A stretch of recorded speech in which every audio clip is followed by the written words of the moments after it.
Recipe बघूया। सोपी आहे।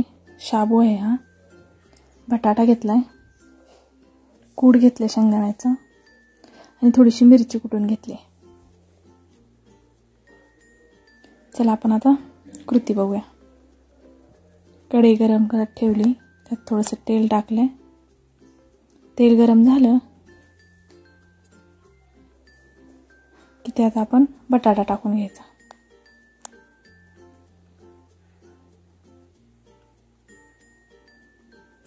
बटाटा थोडासा परतायचा। तेलात टाकल्यामुळे तो लगेच शिजतो, फ्राय होऊन निघतो।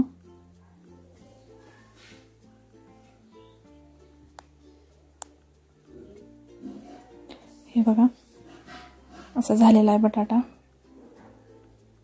थोडंसं आपण मीठ टाकून घेऊया, म्हणजे लवकर तो फ्राय होतो आणि मीठ पण त्याला लागतं बटाट्याला।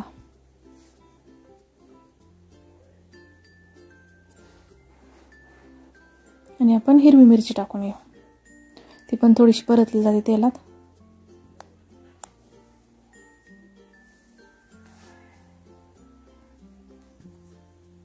आणि हा शाबू मी रात्री भिजू घातला होता, छान भिजलाय। आता आपण तो त्याच्यात टाकून घेऊया आणि छान मिक्स करून घेऊ।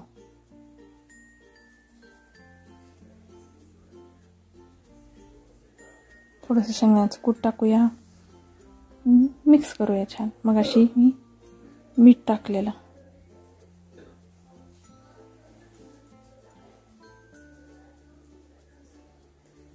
हे बघा छान मिक्स करून घ्यायचं आणि एक 3-4 मिनिटं झाकून घ्यायचं। हे बघा मस्त झालेलं आहे। चला आपण आता सर्व करून खाऊया। हे दही ठेवलंय, लिंबू ठेवलंय आणि शाबू आहे। खूप मस्त झालेला आहे शाबू, बघा ट्राय करून। आवडली असेल रेसिपी तर चॅनलला सबस्क्राइब करा आणि बेल आयकॉन प्रेस करा। Thanks for watching.